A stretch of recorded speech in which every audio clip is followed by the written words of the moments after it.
Welcome to the Real Estate Investing Morning Show with your hosts, Wayne and Gabby. Hey, good morning. Canadian real estate investors, welcome to the Canadian Real Estate Investing Morning Show. This is the show where we teach you everything you need to know about building wealth through real estate. And on today's show, what we're going to be talking about is man's best friend. Pets. Dogs, pets, all pets? Pets in general. Pets in general? Yeah, probably the main focus on dogs, though. You think so? Yeah. We'll see. But I'd love to hear what everybody else thinks about, what kind of pets you guys have. But pets are a topic that comes up quite often in real estate investing because people wonder, should you allow pets in your rental properties? Do they deserve to be living in your rental properties? Do you allow them? I don't know where I'm going with this. This introduction sucks balls. I'm sorry. I'm not going to bail you out. Throw me a life raft, Gabby. Today's topic, we're going to be talking about all about pets and rental properties. Yeah. And like I said, dogs in particular are a man's best friend. And also, I think people have come to rely on pets a lot for support, emotional support, but also just comfort. I mean, what is a home without a pet?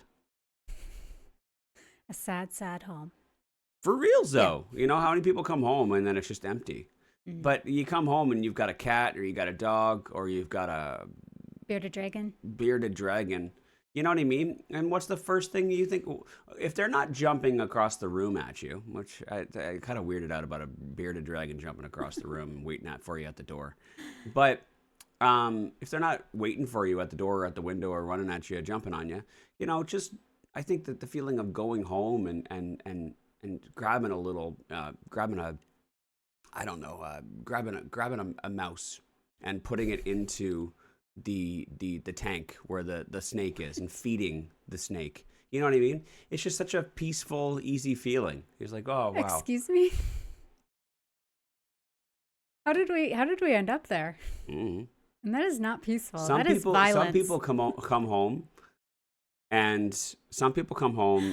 they immediately become accomplices to murder. Yes. And anyways, this introduction sucks. Yeah, no better. You did not improve upon. Okay. In all seriousness, today we're going to be talking about pets and rental properties, and should you allow them, and if you do, how? Yeah. Right? This is a serious conversation. Maybe some considerations to make.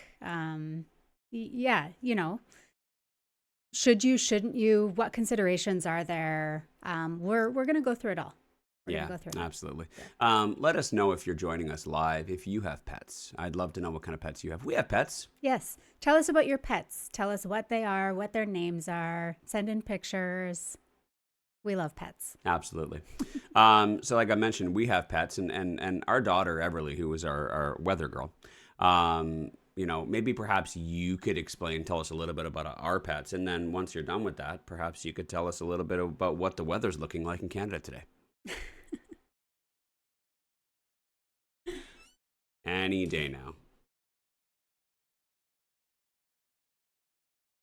You're on camera. So their names are Reggie and Dutton. They're Shih Tzu Maltese Yorkies. One dog is brown and one dog is orange and white. That's all. Tell me about their personalities. Crazy. Crazy? Well, okay. Well, one of them is not so crazy. One of them used to be crazy, but then he chilled out once the other dog came along. So Reggie used to be like a very, very aggressive dog. Biting, chewing, pooing, all that stuff. And then he was just a puppy. Puppy. You're describing a puppy. Okay. And then Chico came along, which you called him Dutton. His name's Chico. I've literally, I don't know why you guys, his name is Chico. The guy named him Chico and you guys just call him Dutton. But anyways, Chico comes along and Chico's even more aggressive and crazy. And then Reggie just decided that I'm done with this shit. I'm just going to be a couch dog now. All right. And so he's just like, I'm not down with any of that stuff. So it's quite interesting how. And then Reggie ended up, he goes from this like over hyperactive dog, chewing, biting, pooing. New dog comes in, basically takes over the yard, and Reggie develops anxiety. Now he's on anxiety pills. Now we give him like CBD and stuff like that. I don't know. Like he gets all mellowed out now. Now he just like chills and listens to Bob Marley. But that's our dogs. What's the weather looking like in Canada today? The weather today will be 16 degrees in Edmonton, 24 degrees in Vancouver, 20 degrees in Winnipeg, 20 degrees in Hamilton, and 20 degrees in Halifax. Wow, 20 across the board. And an absolutely gorgeous day in Vancouver. I wish that I was there today. The sun is shining and it is warm. Or it will be. What a terrific day to take the dogs out. You know what I mean? Yes. Take wherever you are in Canada, whether you're on the East Coast in Halifax or on the West Coast in Vancouver, take them down to Granville Island. Funny story about Granville Island. It's not actually an island. Thank you so much for your commentary today. I didn't know.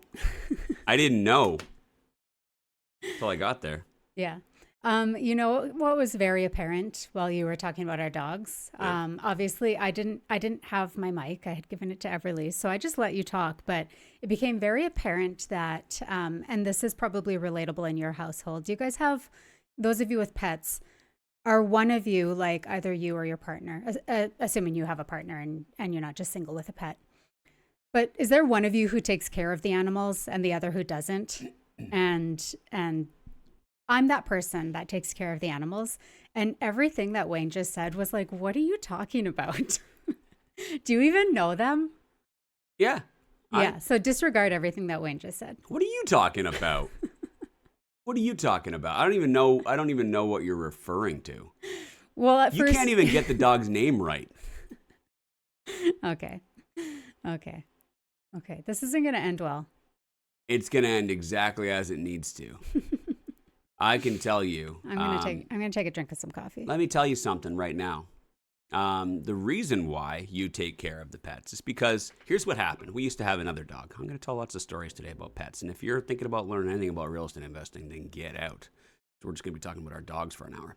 No, I actually do have a very long list of things that very important things that you're going to learn today that if you could just make it through this. If you could just make it through this, it's going to be worth it. Now, we used to have another dog. His name was Jack. He was named after Jack Bauer. Jack Bauer. Yeah, you guys ever see 24? Damn it!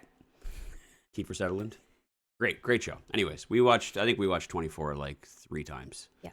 And that's a lot of episodes. That's 24 episodes in 23 seasons.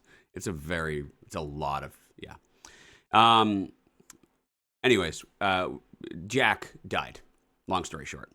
Very long story, very short. Unlike his character in the show, who just cannot seem to die, Jack did die of natural causes, whatever.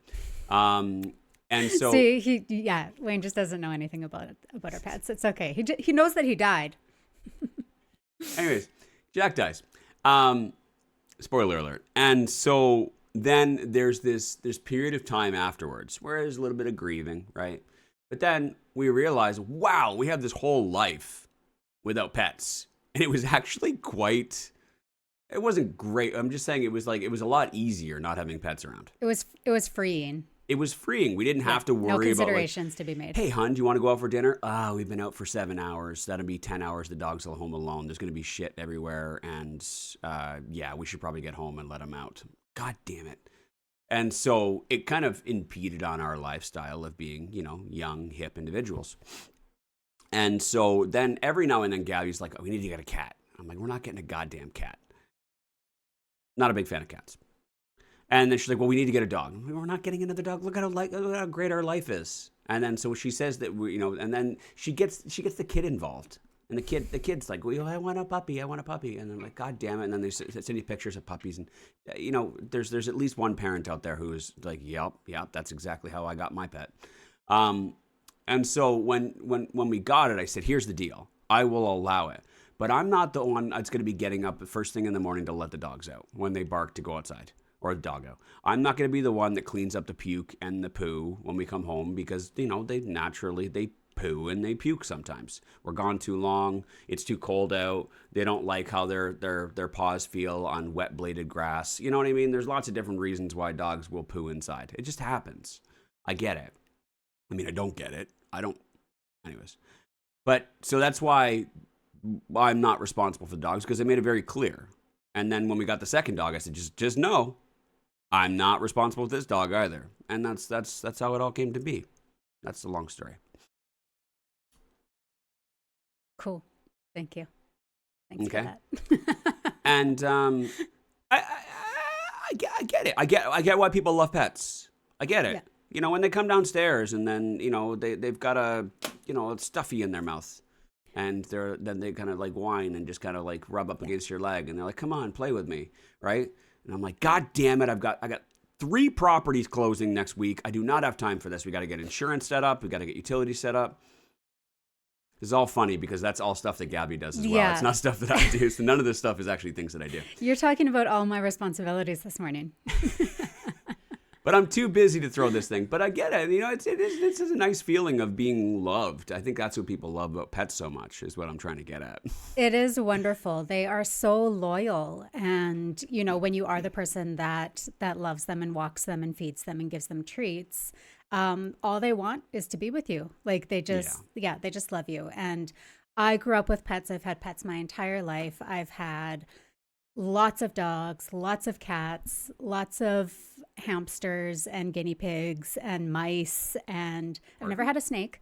'Cause rabbits. The mice wouldn't have lasted very long. We had a potbelly pig.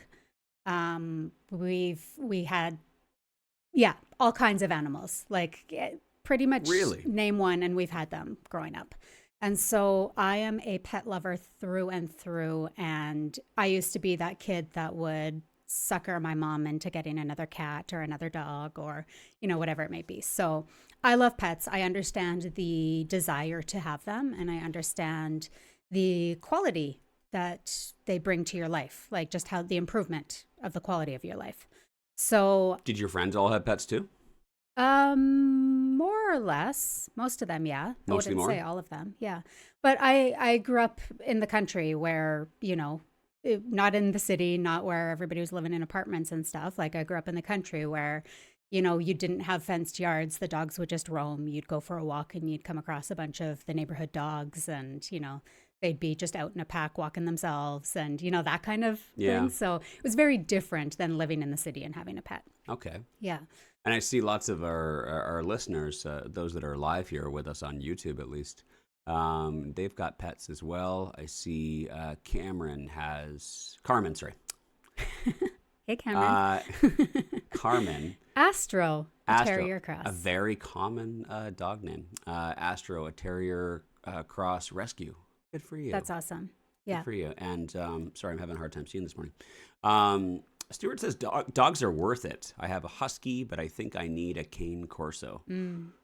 Beauties. Very nice. Yeah. And Francis says, I have 2 Newfoundland dogs, and I do agree. I'm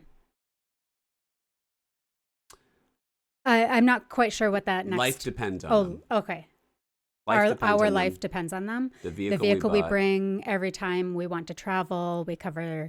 We're covered in hair 24/7, but I wouldn't go without them. Yeah, exactly. How inconvenient your life is because of them, and yet life is nothing without them. They're right? a big part of your Yes. family. Yeah. And I get it. And this is really important, and what we're talking about is really important here, and you're gonna see why in a little bit. And I see Anastasia also has a little black dog named Cookie. Aw.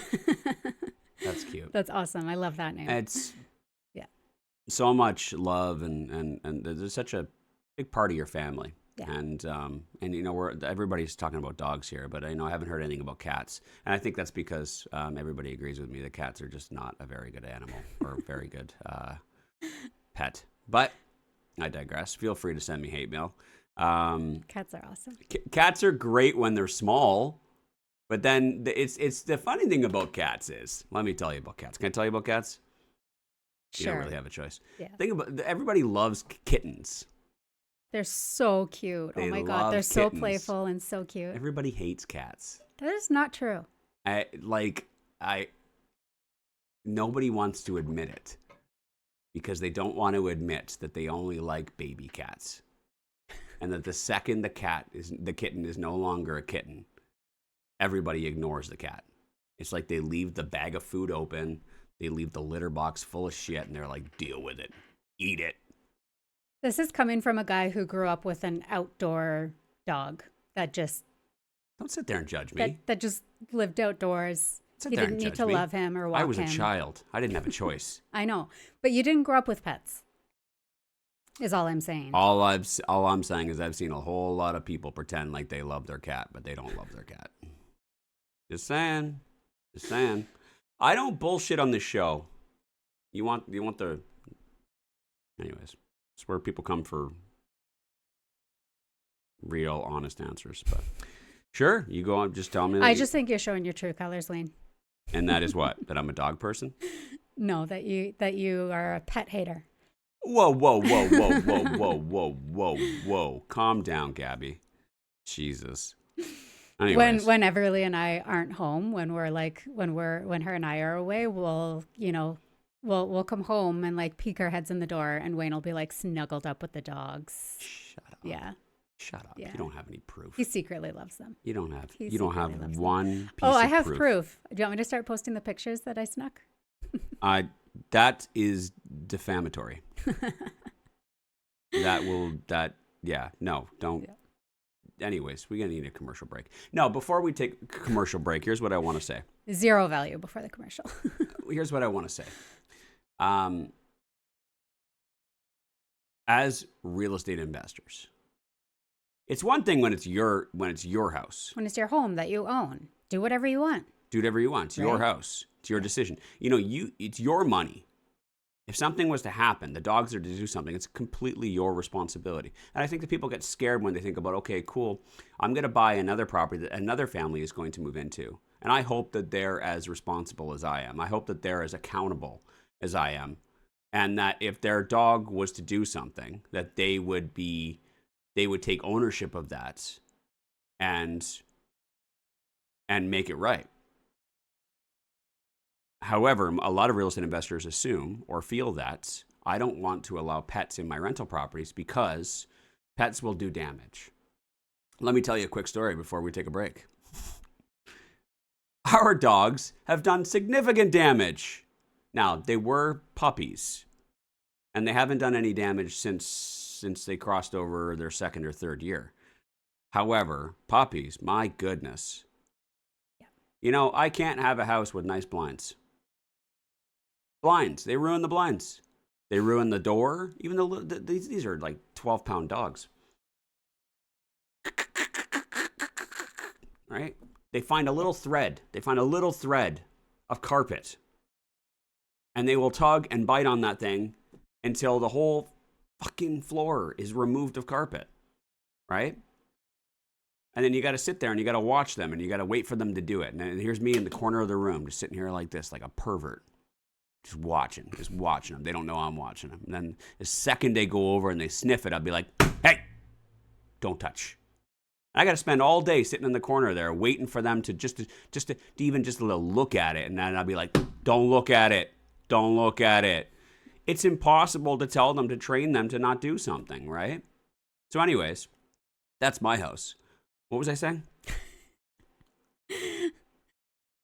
That dogs can cause damage. My dogs, yeah, cause significant damage. Now I gotta own up to it. I gotta replace the carpet on the stairs. I gotta get the carpet cleaned. I gotta get the blinds replaced, right, and things like that. But how do we know that our tenants are gonna be as accountable?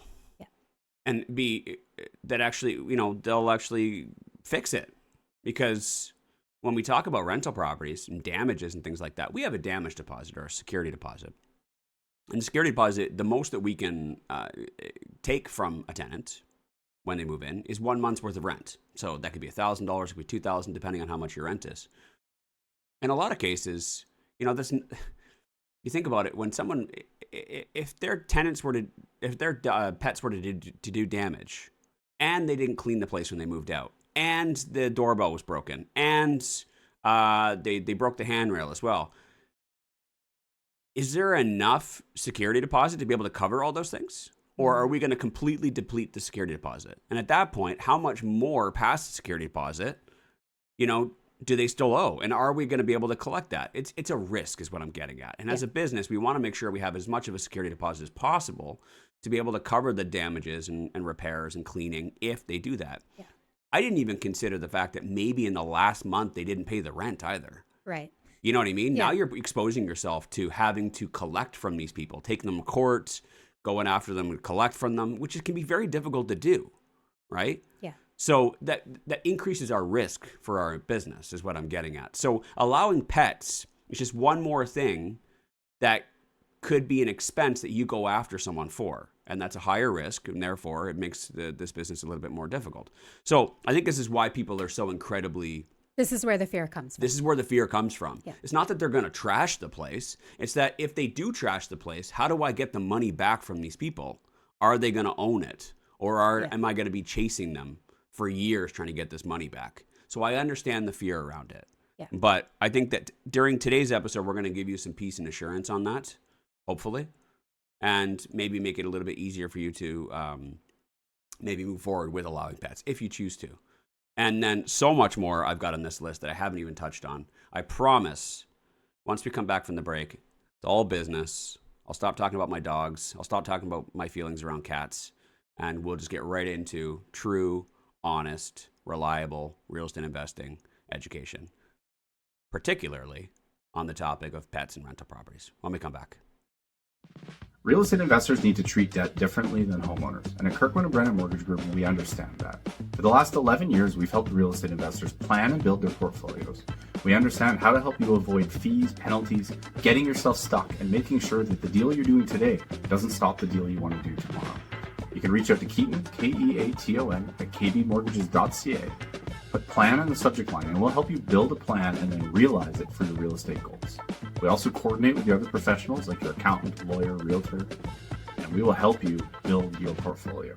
So reach out. We'll do our best to help. Thanks, guys. You've got showings, lease signings, suite renos, condo board meetings, credit checks, mortgage financing, and every so often a tenant clogs the sink because they shoved macaroni down there. Stop. Breathe. Leave the bookkeeping to Fingo. Fingo is specialized real estate bookkeeping by real estate investors with tailored services for maximum returns. Save time. Enhance your returns. Claim the plumbing repair for that ridiculous macaroni fiasco. Book your free consultation at fingo.com.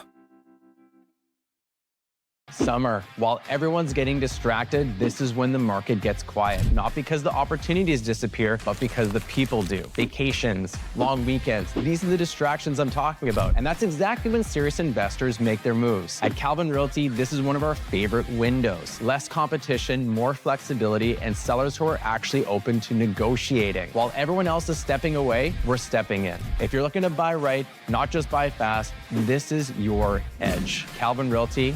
Opportunity doesn't take time off. Just saw the post that you posted this morning during the break there. Yeah, you, Gabby. Before and after pictures of one of our fix and flip projects from years ago. Yep. What a beautiful, beautiful renovation that was. Absolutely. It was, it's funny because it was kind of a smaller house, but it was absolutely one of my favorites, like when it was done. Even just like the staging, we had the best stager that we would use on, okay? I'm good. That we would use on our flips. And her style was just totally like right up my alley. It was like very beautiful and feminine. And the way that she utilized that space and just everything, like those pictures are, love it so much. Yeah, it was like one of those ones I was like, this house makes zero sense for like us and our family, yet I want to live here. You know what I mean? And I think that's the outcome is you want to, with flips, is you want to produce a product where people walk in and go like, oh my God, I want to live here, right? Yeah, absolutely. We drove past that house during the holiday season a couple of winters ago, either last Christmas or the Christmas before. And boy, oh boy, did the new owners just absolutely fucking ruin it. They didn't ruin it. Oh, it's just It's like just when you see a staged property with beautifully decorated with a designer eye, and then somebody moves in and puts their existing furniture that they had in their previous house that was like all mismatched and stuff into that space. It's like, oh, wah wah. It is just a house. At the end of the day, it is just a house. giant Christmas tree with the cheapest colorful lights. It's like, oh, dude, Yeah. dude. And you know they have a pet that's completely ruined it. You know they have a pet that's Hey, they own it. They can do completely- whatever they want. I guess they can do whatever they want with it. We got top dollar for it. I don't think that they're going to be able to sell it for that same price anymore now. Yeah. But anyways, back to it. Anyways, I just wanted to share that because I thought it was Did really you like cool. it? Did you like my post? Yeah, I thanks. love reminiscing on fix and flips. I know, me too. It's really cool to see the before and after. It's satisfying. Let's just never do one again. It's fun. It's fun looking at them from a distance and being like, oh yeah, that one was so nice. Yeah. But please don't take me back. Oh my God. Yeah. Managing fix and flips is Yeah. goodness gracious. It's a pain in the butthole. Yeah. Um, Thank you, Chris. Chris said the rental looked fantastic. That's great. And Chris, you had a question. We're going to get to your question towards the end of the show. So just stay tuned and do not change that dial. Gabby, quick question for you. And guys, if you're in the chat here live with us on YouTube as well, let me know. What's worse, cats or dogs? In what context? In a rental property, what is worse? Who, if as far as risk goes, if you were to choose, because I already know the answer is cats. Everybody's going to say cats. Oh, I wouldn't.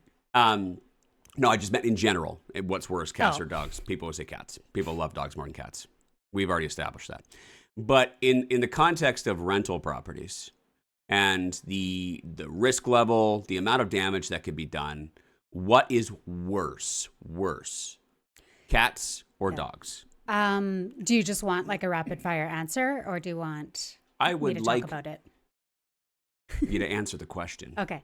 I think dogs. Answer the question. Dogs. Dogs are worse? They come Are with worse. Answer the question. I said yes. I said All right. dogs. She says dogs. Can you believe she said dogs? All right. Now you got the floor. Explain yourself.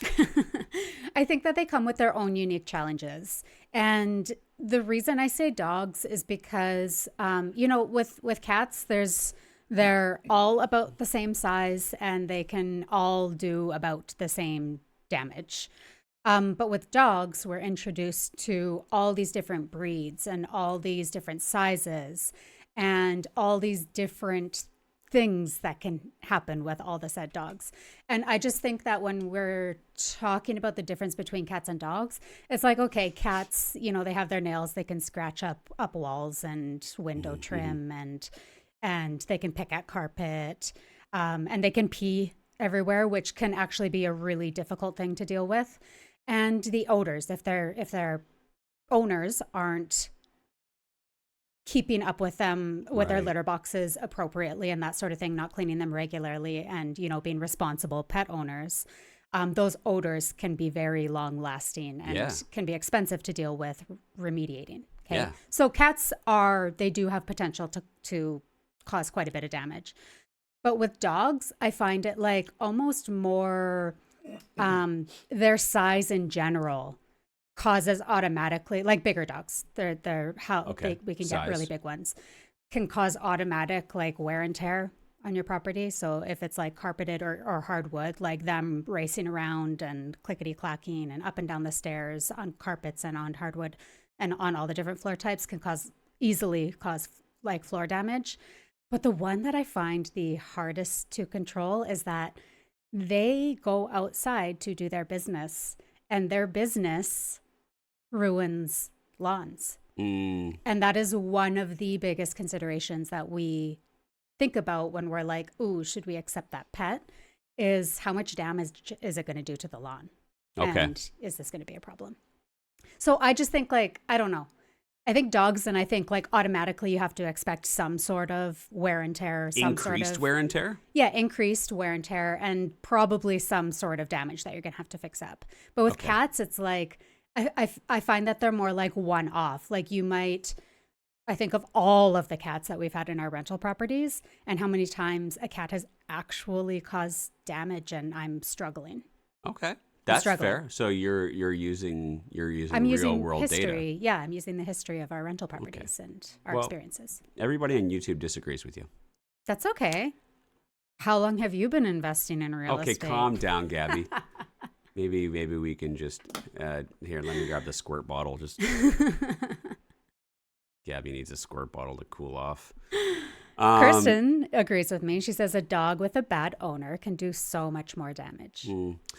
Someone who's been around pets their as much as you have your whole Yeah. life. I'm so surprised that you are so wrong. I'm just kidding. All that experience, kidding. you think that Here's- I'd know something. Yeah, I think cats are dumb. You need to stop. I think that cats You're are just gaining some dumb. haters They're today. dumb compared to dogs. I think that dogs are significantly smarter. I think that I could train. And you know what? Maybe I've never given a cat a chance. You have literally never owned a cat. So yeah, you've never given a cat a chance. I can't imagine. Sorry. And Can't imagine? can't. Cat.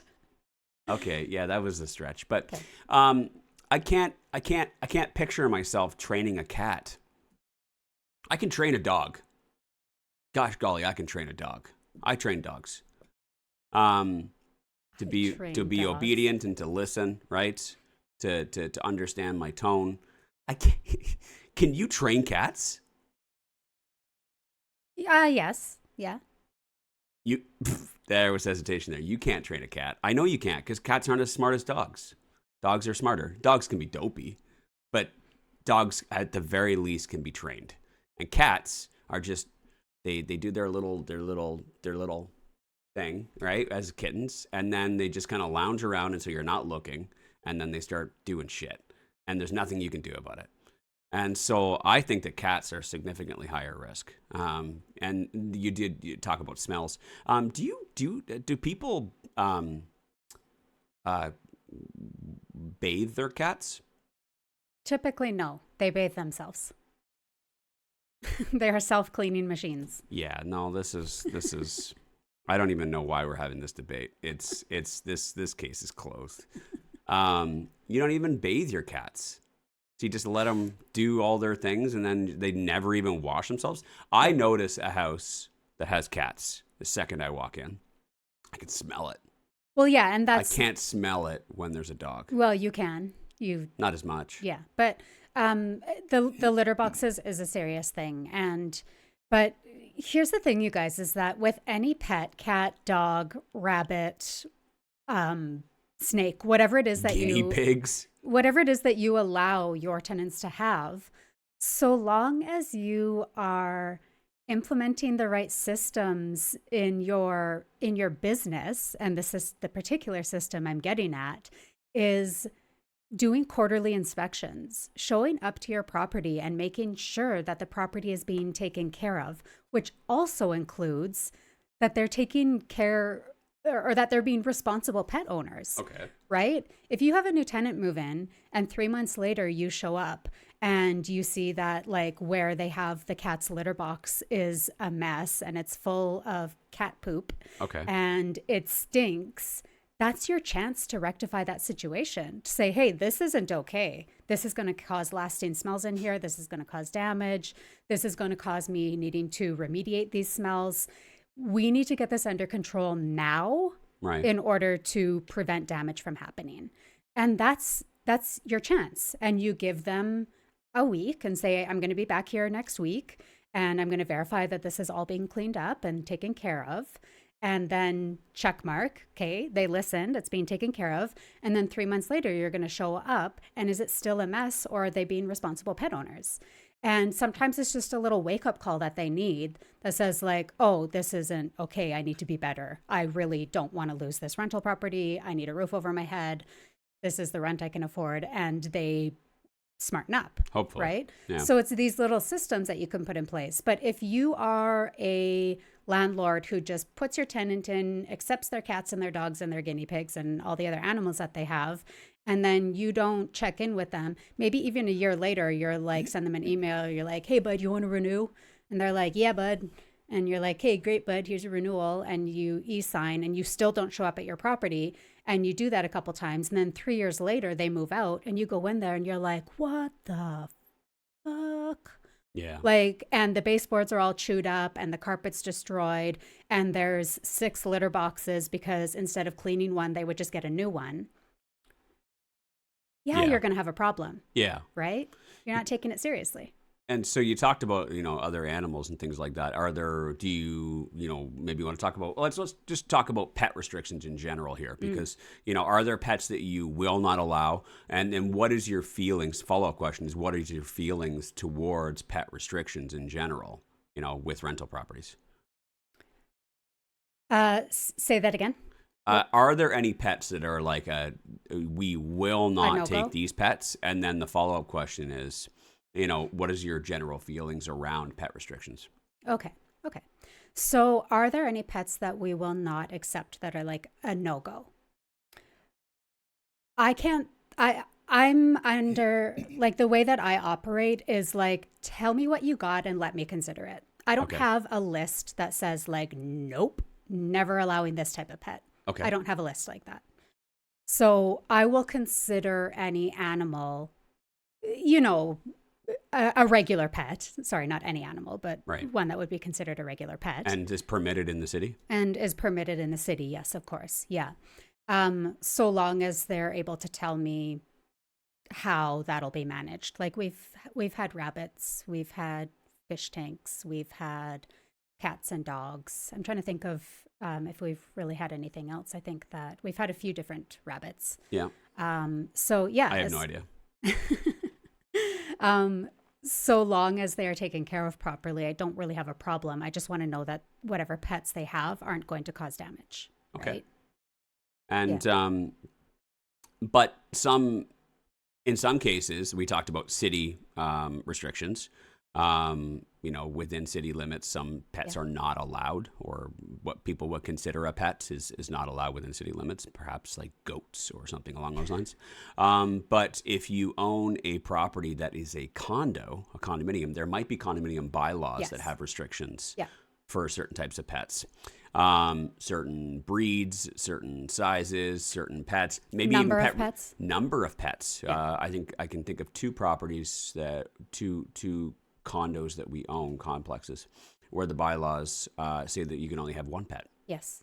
And it doesn't say which kind of pet, but it's a limit to 1 pet, and then they'll have rules for those pets on the grounds of the property. So do keep that in mind, that if you are to allow pets and it is a condo, whether it be a condo apartment, condo townhouse, or perhaps it's an adult living area, there may be bylaws that prevent or restrict what types of pets, where, and how many. Yeah.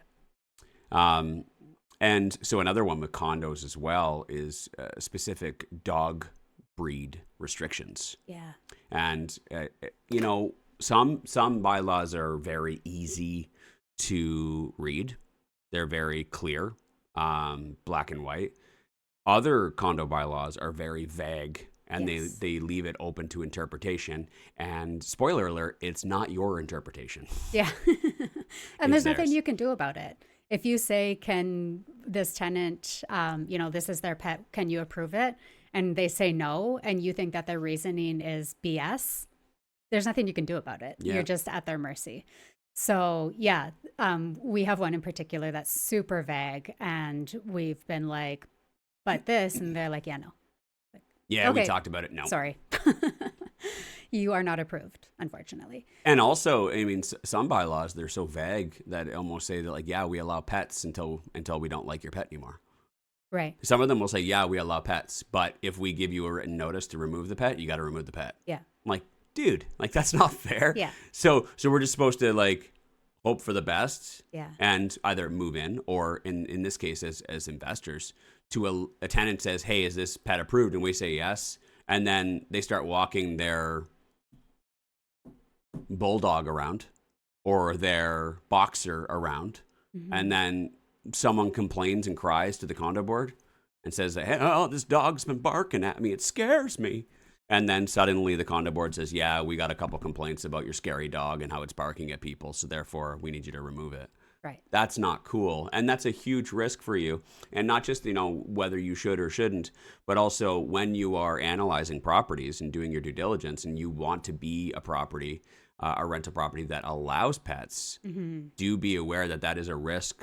And maybe, you need to take that risk into consideration, put some measures in place to protect yourself, or just don't buy that property altogether. Yeah. If you're planning on being pet friendly. Yeah, for sure. Yeah. And on the dog breed restriction side of it, because that's what a lot of these condominiums will do, is they will restrict certain breeds. I don't know what your thoughts on this are, Wayne. I don't know if we've ever really actually dove into it in a conversation, but I understand where people are coming from when they say that certain breeds aren't allowed, because historically some breeds are more aggressive, they're, harder to control, they're more unpredictable, harder to train, those types of things. Training is important. Yeah.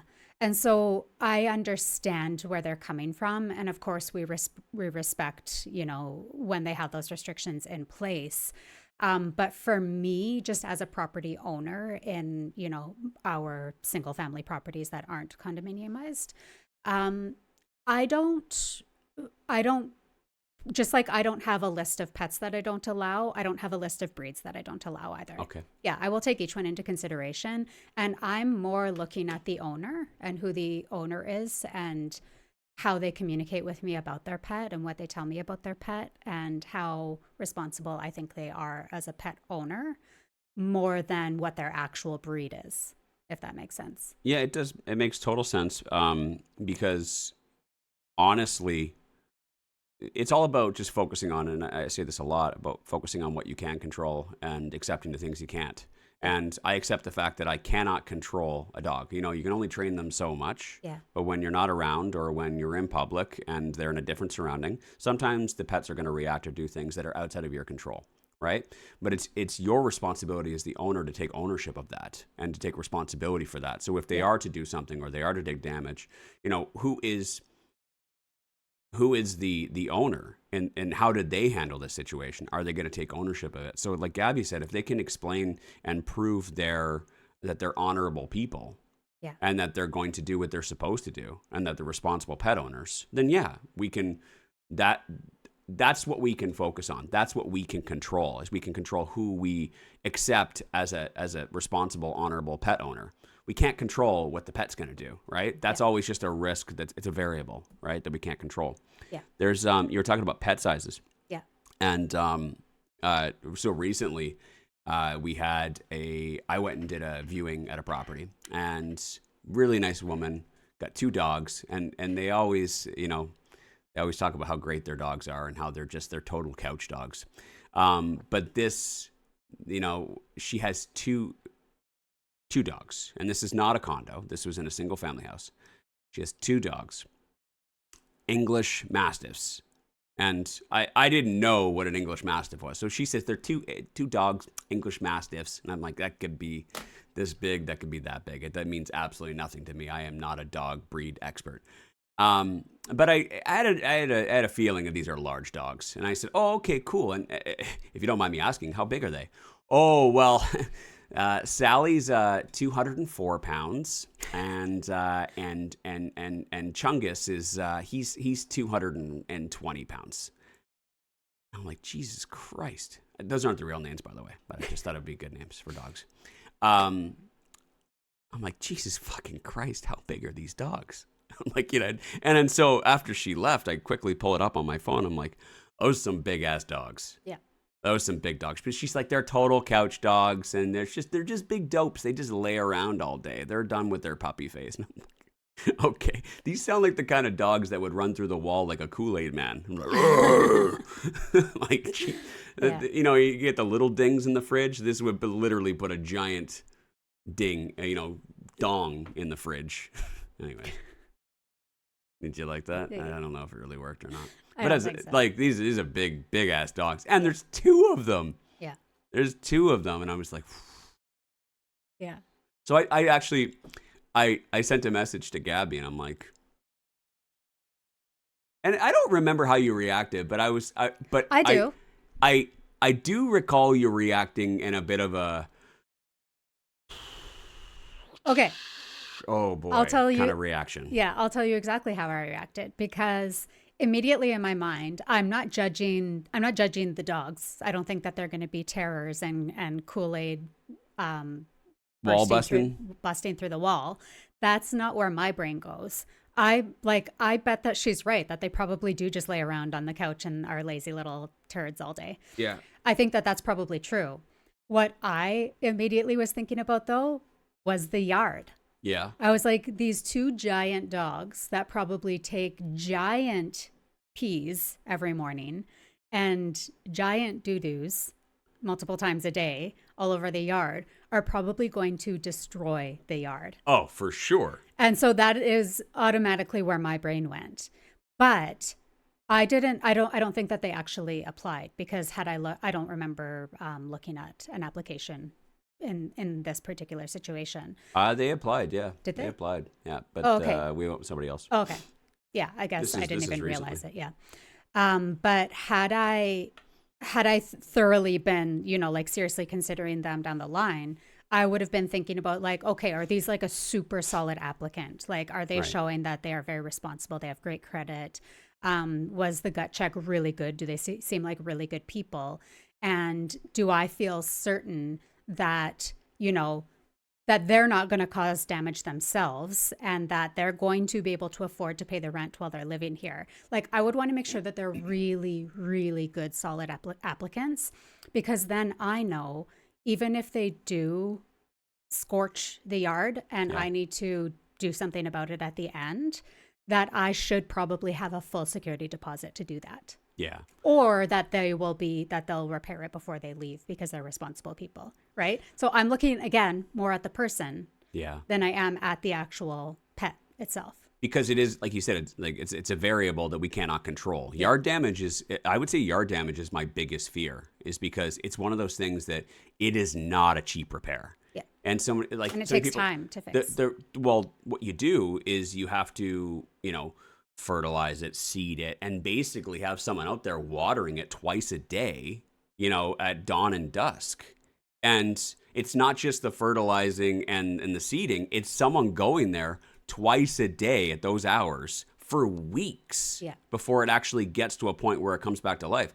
That's expensive, and that's a very difficult thing to deduct from a security deposit when it takes so long to repair. Yeah. The alternative is completely resodding the yard, and then it still requires someone to water it dawn and dusk in order to make sure that it actually grows properly. Itself, So it's like, you do not want to put yourself in a position where there's yard damage, because it is not an easy thing to go after people for.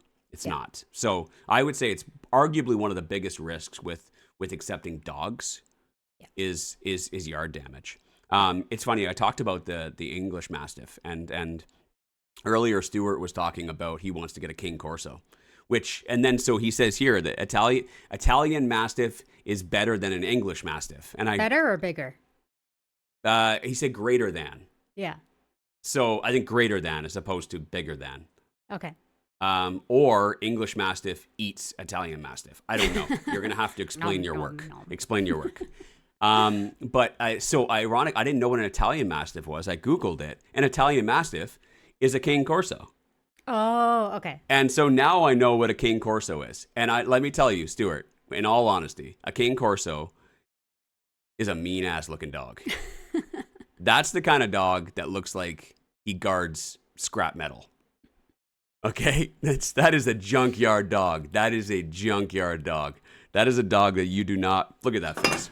That's a dog you don't want to fuck with. Oh, yeah. That is a dog that you don't want to fuck with. That's a dog that, I don't know. I also just see when there's a home intruder, you know what I mean? Or your daughter's out playing in the yard and some creepy guy comes up. That's the kind of dog that fucking chases that creepy dude, that predator down the road. You know what I mean? That's the kind of dog you want protecting your family. Right? Anyways, that's my feelings towards it. I think you should. I think it'd be good for your family. Okay, so... We talk about security deposits and being able to deduct from security deposits. Maybe we talk about potential yard damage. if you are to, assuming you put a bunch of measures in place and to protect your business, and you've decided, yes, I'm going to be pet friendly. Let's talk about the difference between pet fees and pet deposits. Okay. Because we talked about security deposits, and I Yeah. said that you can only take a maximum of 1 month's worth of rent for a security deposit in Alberta. Other provinces is actually less in some provinces. So with that being said, can you also take a pet deposit as well? Yeah, so you've worded this interesting because, so the thing about deposits, I'm going to talk about Alberta because we live in Alberta. Sure.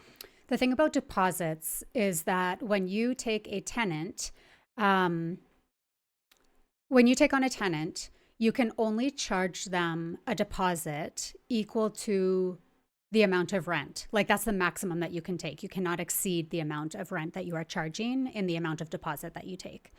And that is any sort of deposit combined. So if the security deposit that you're taking on the rental property is equal to the amount of rent, you cannot take any additional amount of money deemed a deposit beyond that. Yeah. So in that regardless case, of what you consider it to be or yeah, call it. Yeah. So as far as taking an additional pet deposit, you wouldn't be able to if you've already taken the maximum amount on your security deposit on the rental. Okay. Right. So that automatically means you can't take anything as a pet deposit, quote unquote. Now, what I typically would, teach our students, or I'm going to educate you guys about, is the difference between a pet fee and pet rent. Okay. Those are the two areas that we will play in as landlords who accept pets in our rentals. Okay. So a pet fee would be like a one-time pet fee that we would think of, you might want to call it a pet deposit, but the second you call it a deposit, you can't, because a deposit is refundable. Is refundable. At the end, if the pet was fantastic, and it would be seen as like a risk mitigation, a security deposit on the pet. The pet didn't do anything. Here's your deposit back. Yeah. Whereas a pet fee is just a fee. You are charging a one-time fee up front when they move in, saying, if you want to have your pet live here, here's a fee that I'm going to be charging you. Yeah. Now, on top of that, or instead of that, depending what you want to do, you could also charge monthly pet rent. Yes. Okay. And so that is a rent that is paid monthly for the option of having a pet live there. So the same way that the tenant pays rent, the pet is also charged rent. And that would be something like $25 a month or $50 a month to have a pet live there. Yeah. Okay. So those are two separate things. So a lot of people would be like, well, why wouldn't you just do a deposit? Because if the pet doesn't do any damage, why do you think that you're entitled to, profiting from me just because I have a pet? Mm-hmm. You think you can get a one-time fee for like $200, $300, $400, $500, or you're going to charge me $25 or $50 a month? But what if my pet doesn't do any damage? Do I get that money back? And you're saying, well, no, because it's a fee.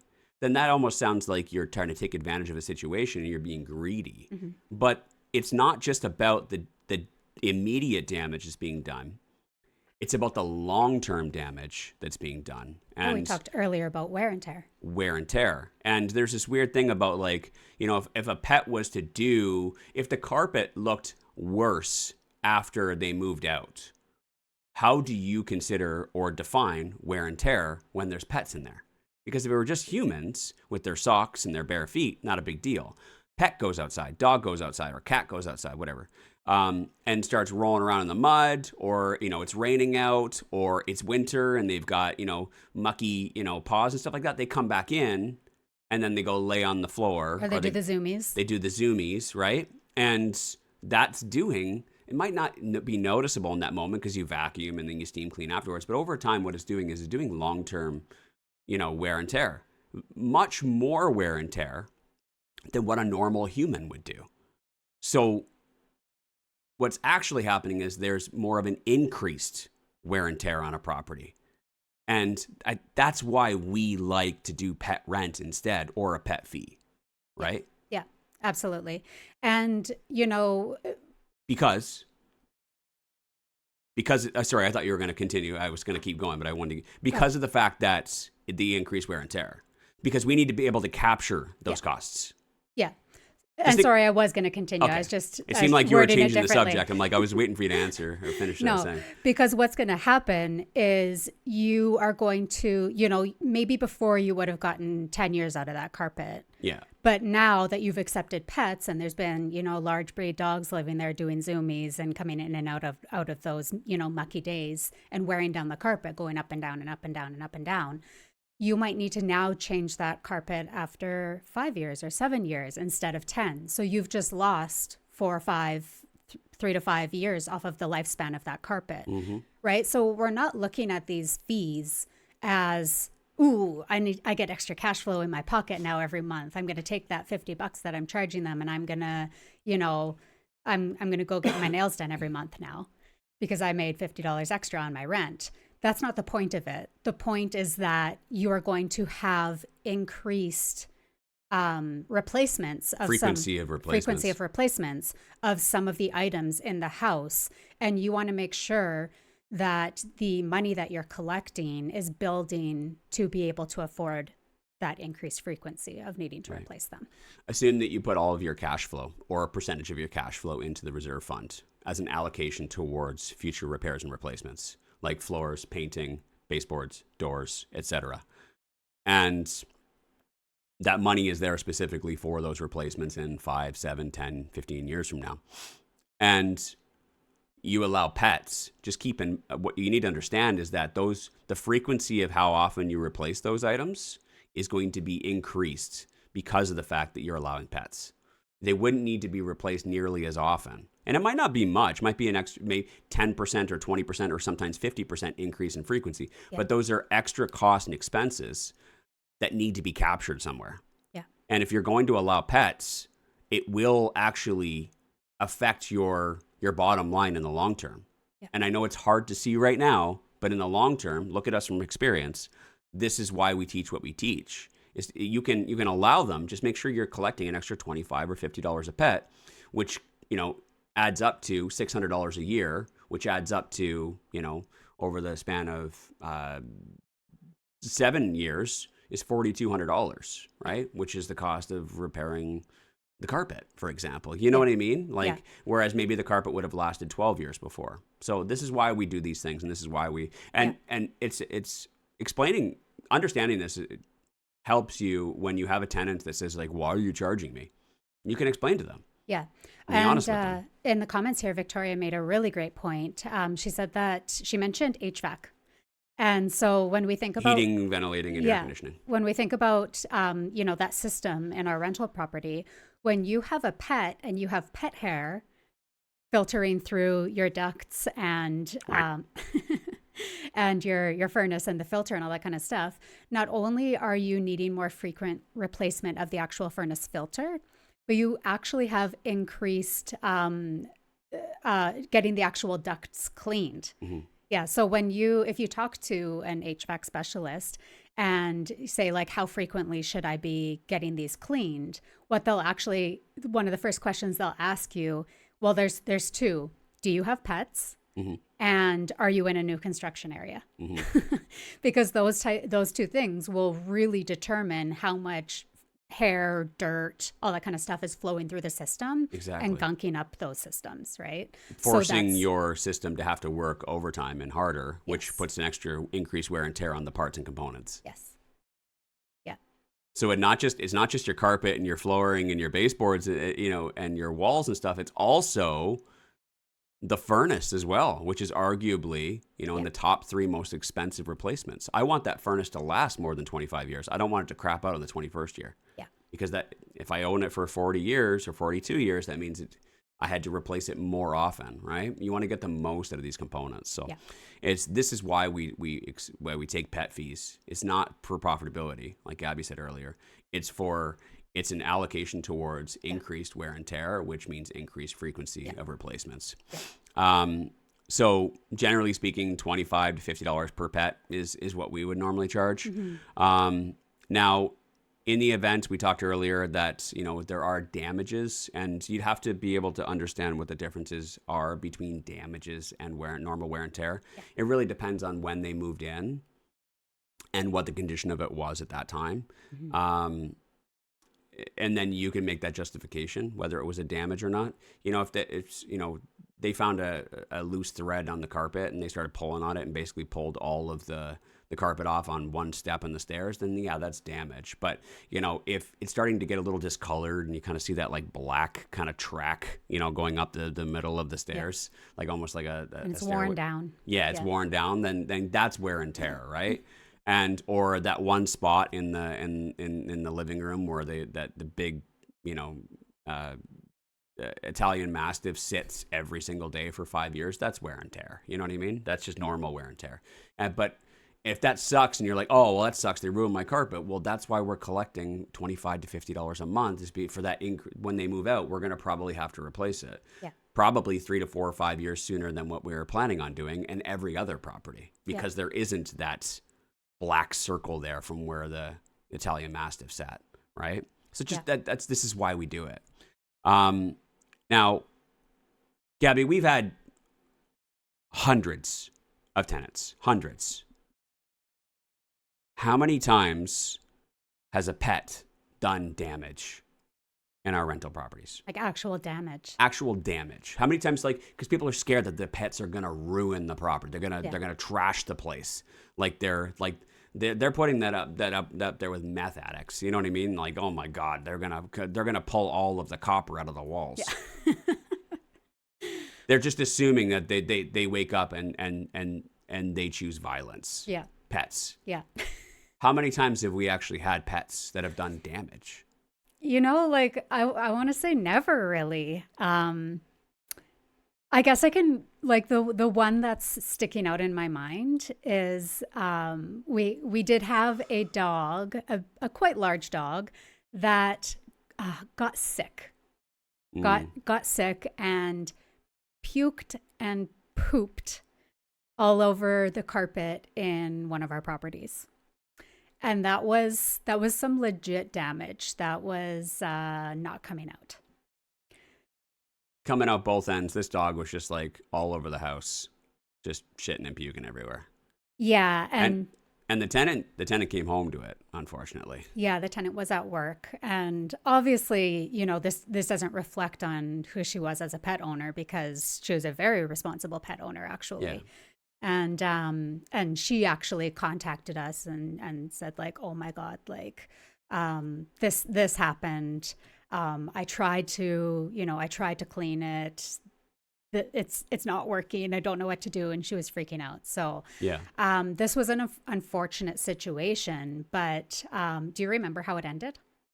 Yeah, she owned up, took responsibility, and so she was moving out. She had tried. So she tried to get it with bleach.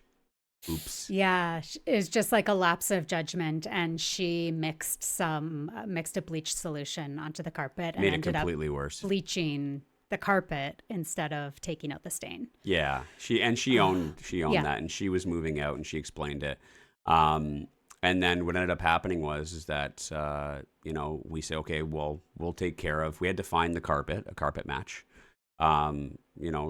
Thankfully we were able to contact the builder, and they were able to let us know. We ordered it, and then ended up costing us, I don't know, maybe $1,300 or something like that. And then she paid for it. Yeah. Afterwards, a great tenant who took ownership, who was honorable, and said, "This is my responsibility," and she covered it as if it were her own home, right? Yeah. So we can't control, what the dog eats or what the dog gets into, and whether the pet does damage, But it's the owner that we're really looking to and qualifying to determine, are they the type of people that are going to take ownership of their pets and what they did. And she did. So that was a great example of how, that one time that happened. Other than that, honestly, like other than lawns getting damaged. Yeah, some lawn damage here and there. Nothing crazy, but just like needing some patchwork needing to be done. And like I can think of like a couple of properties where there's just been like some cat scratches like on the walls that just needed a quick little fill. So like really nothing terrible. Yeah. So with that being considered, hundreds of tenants that we've dealt with and very, very limited, experiences exposure of to actual damage. exposure to damage. Much like how people think that tenants are going to trash the place. That's why I don't want to invest in real estate. People assume that pets are going to trash the place, so I don't want to allow pets in my real estate. Should you allow pets? Me personally, Mm-hmm. yes. I think that we talked about it right at the beginning of the show. There's such a large amount of people who depend on and who improve the quality of their life by having pets. What percentage of tenants would you say? I would say easily 75%. Yeah, I think that's just being extra conservative because it's almost 100. Yeah, I don't want to say 100. yeah, I don't want to say 90. So I think 75 is just being. I think it's safe. I think it's a safe, and I say easily, but also it's just safe to say that probably 75%. And that's well over a decade of experience of looking at applications and how many actually come through that are pet owners. I was about to say, how many applications have we Yeah. received? What percentage of applications? Probably a lot over 75%. Oh, yeah. Personally, yeah. Yeah. So to me, I just think that by saying you're not pet friendly, you are eliminating such a large amount of your tenant pool. You are taking, out of every 100 possible tenants, you only have the ability to look at and to screen and to consider 25 people. Again, that was being a really nice number. I'd say easily more like 15 or 10 people. Okay, so by saying no to pets, I really think that you're shooting yourself in the foot as a landlord and as a rental provider. Yeah. And you're just giving yourself such a small amount of people to choose from. And that's hoping that those are actually good applicants, and we're talking about, out of every person that applies, how many are an actual good applicant? Absolutely. Well, now you're maybe looking at 1 or 2, maybe, right? It's going to make it hard for you to run your business. And, I think the point is that it's not about avoiding pets. It's about how do we put systems in place in order to accept pets. Yes. You know what I mean? If everybody has them and this is our tenant profile, right? We can't forbid people from having pets. We can't change that people have pets. Yeah. And we certainly can't say, hey, you can move in, but your pet's got to go. Yeah. We can't do that. So we're going to accept the things that we cannot change, right? And we're gonna focus on the things that we can change, and that's putting systems in place in order to mitigate our risks and reduce our risks. So that's what we've done, and that's what we've taught you guys today. And we strongly recommend that you do allow pets, and you do put the right systems in place in order to protect yourself and protect your investment. But it's definitely worth it. There's too many people to have pets to turn them away, right? Yes. And they, as we explained, regardless of whether they're dogs or dumb cats, people love them. And they're part of their family, and people are going to love them regardless of how dumb they are. And let them in your properties. Let them in your properties. It's part of the business. Just accept it for what it is. Their family. That's it. So hopefully that was helpful, guys. That's today's show, and we will see you guys all tomorrow. Have a great day. Thanks for listening. Want to be coached personally by Wayne and Gabby? Then you should join the Real Estate Investing Masters Mentorship Program. Details are in the show notes to get started.